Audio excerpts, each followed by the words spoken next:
1 Application.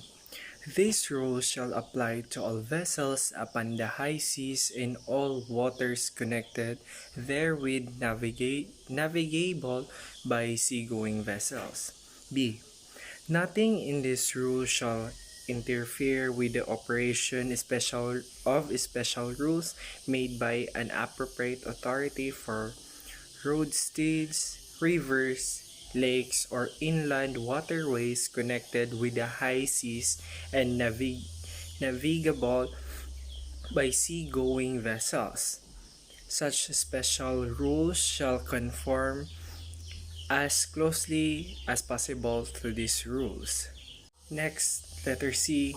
Nothing in this rule shall interfere with the operation of any special rules made by the government of any state with respect to the additional stations or signal lights, shapes, or whistle signals for ships of war and vessels proceeding under convoy, or with respect to additional station or signals or shapes for fishing vessels engaged in fishing as a fleet.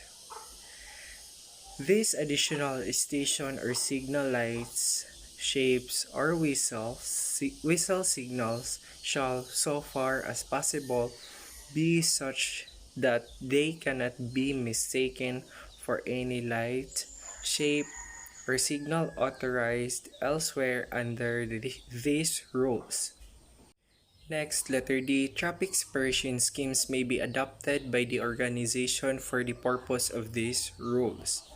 Whenever the government concerned shall have determined that a vessel of special construction or purpose cannot comply fully with the provisions of any of these rules with respect to the number, position, range, or arc of visibility of lights or shapes, as well as to the disposition of characteristics of sound signaling as appliances, such vessel shall comply with such other provision in regards to the number, position, range of the arc and visibility of lights or shapes, as well as to the disposition of characteristics of sound signaling appliances as her government shall determine to be the closest possible compliance with these rules in respect of that vessel.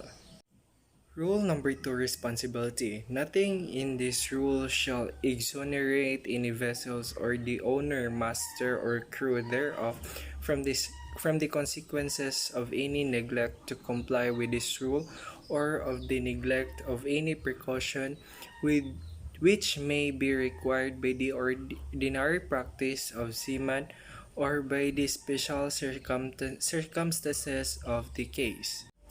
Rule number 3, general definitions. For the purpose of this rule, except with the context otherwise, A, the word vessels includes every description of watercraft including non-displacement craft and seaplanes, used or capable of being used as a means of transportations on water. B. The term power-driven vessels means any vessels propelled by machinery. So a vessel lying or stopped in the water is still a power-driven vessel even though its engine or propelled may be not in use. Letter C. The term sailing vessel means any vessels under sail provided that propelling machinery is fitted is not being used. The term vessel engaged in fishing means any vessels fishing with nets, lines, trawls, or other fishing apparatus which restrict maneuverability but does not include a vessels fishing in trolling lines or other fishing apparatus. The word seaplane includes any aircraft designed to maneuver on the water. The term vessel not under command means a vessel which, through some exceptional circumstances, is unable to maneuver as required by these rules and is therefore unable to keep out of the way of another vessel.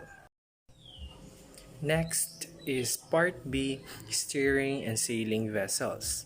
So in this part, The Section 1, conduct of vessels in any condition of visibility. Rule number 4, application. Rules in this section apply in any conditions of visibility. Rule number 5, lookout. Every vessel shall at all times maintain a proper lookout by sight and hearing, as well as by all available means appropriate in the prevailing circumstances and conditions, so as to make a full appraisal of the situation and of the risk of collision. So, rule number 6, safe speed. Every vessel at all times proceed at a safe speed so she can take a proper and effective action to avoid risk of collision and stop within the distance appropriate to the prevailing circumstances and the conditions. Rule number 7, risk of collision. Every vessel shall use all available means to prevent to the prevailing circumstances and condition to determine if risk of collision exists. Example of it is compass and radar. If there is any doubt such as risk of collision shall be deemed to exist.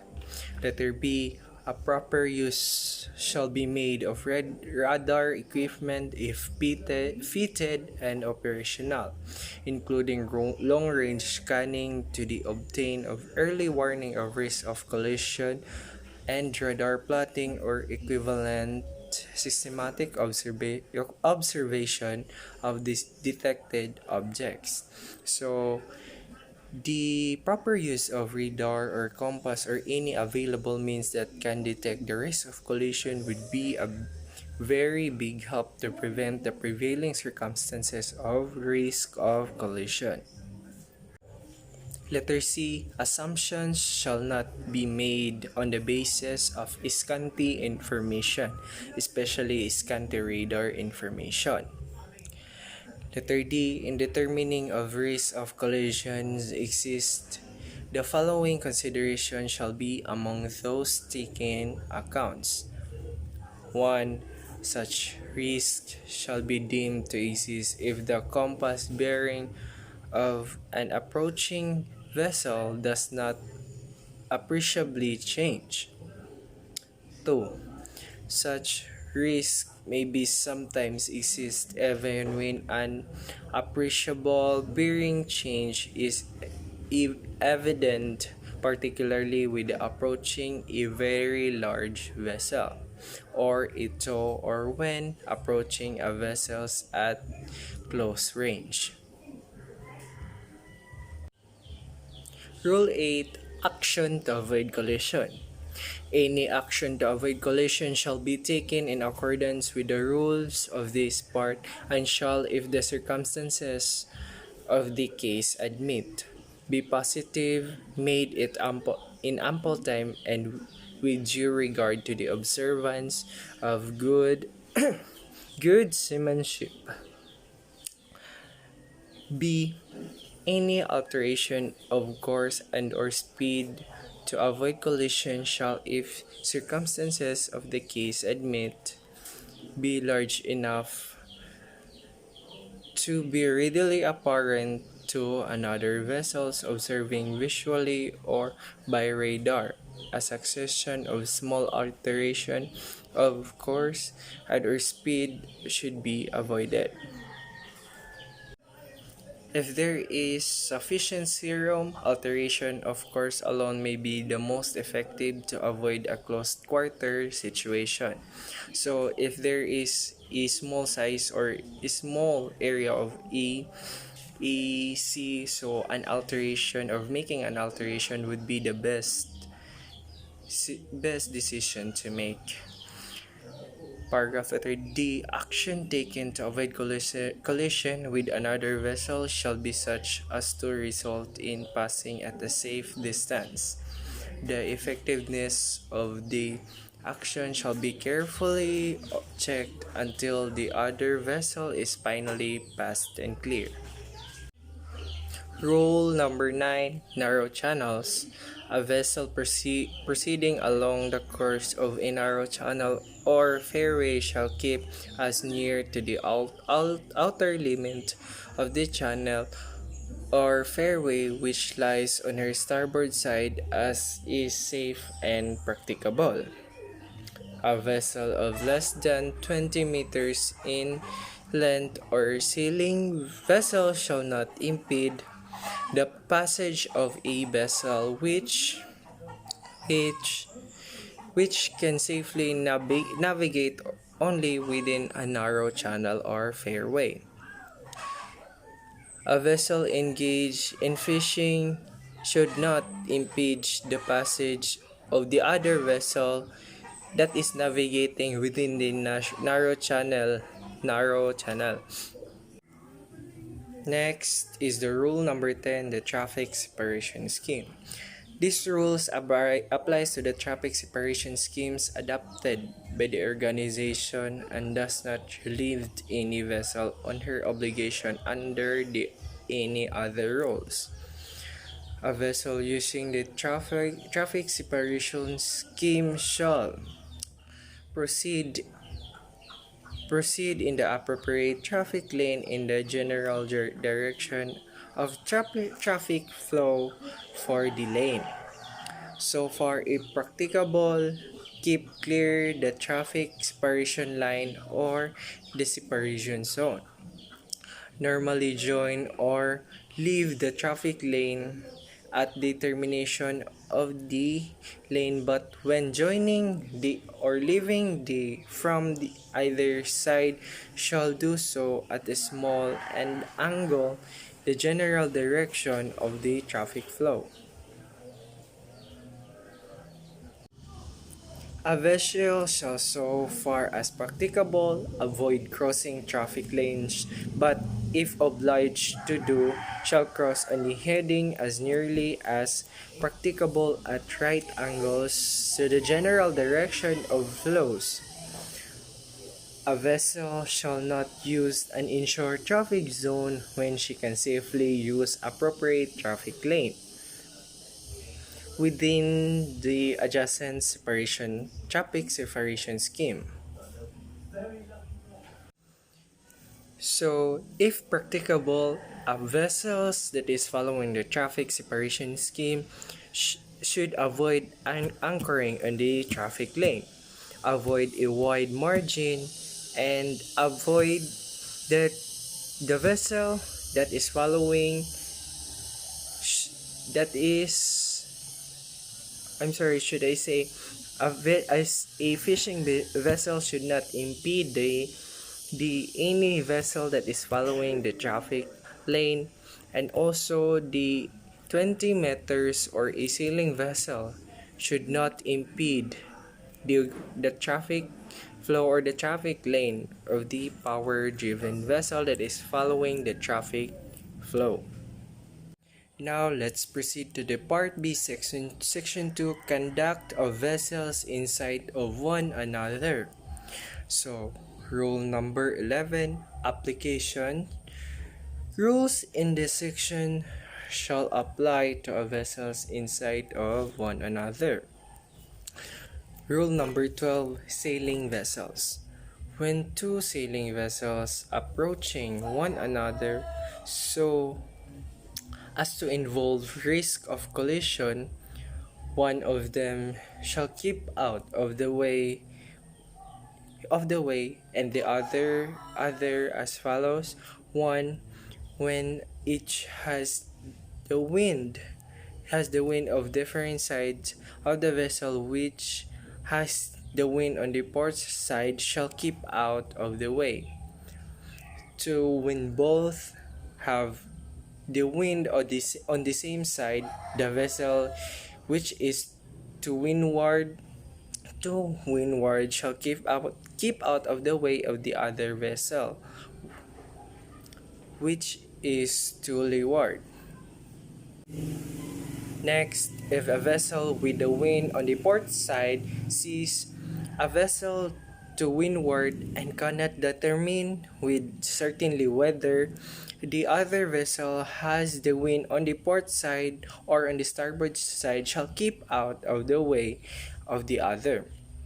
For the purpose of this rule, the windward side shall be deemed to be the side opposite that on which the mainsail is or carried on. In the case of the squared rigged vessel, the side opposite that on which the largest fore aft sail is carried. Next is the rule number 13, which is overtaking. Anything contained in the rule of Part B, Section 1 and 2 in a vessel's overtaking any other shall keep out of the way of the vessel which is being overtaken. Next, a vessel shall be deemed to be overtaking when coming up with another vessel a direction a, a direction of more than 22.5 degrees above her beam that is in such a position with reference to the vessel she overtaking, that at night she would be able to see only stern lights of the vessel but neither her side lights. Next, when a vessel is in any doubt as to whether she is overtaking another, she shall assume that this is the case and act accordingly. Any alteration of the two vessels shall not make the overtaking vessel a crossing vessel within the meaning of these rules or relieve her of the duty of keeping clear of the overtaking vessel until she finally passed and clear. So next, rule number 14, head-on situation. When two power-driven vessels are meeting on or nearly reciprocal courses so as to involve risk of collision, each the vessel shall alter their course to starboard sides so that each shall pass on their port side, and such the situation shall be deemed to exist when a vessel sees the other ahead or nearly ahead by night. She could see the masthead lights other of the other in a line or nearly or both side lights by day. All by day she observes that corresponding aspects of the other vessels. So if the vessel shall meet their course on the same direction, they should alter their course on the starboard side. So the risk of collision would pass and clear if they make an alteration. So the next paragraph on the rule number 14, when a vessel is in any doubt as to whether such a situation exists, she shall assume that it does not exist and act accordingly. So now, rule number 15, crossing situation. When two power-driven vessels are in crossing so as to involve a risk of collision, the vessel which has the other on her own starboard side shall keep out of the way and shall, if the circumstances of the case admit, avoid crossing ahead of the other vessel. So if your vessel is on a crossing situation, making an alter course or making an alteration should be the best way to make the risk of collision fast and clear. So, for example, a vessel that is coming from your starboard side and you are coming from the port side, so making an alteration to the port side if needed, or making an alteration to starboard side if the area is big or the sea is wide. So making those alteration would be a big help to avoid the risk of collision.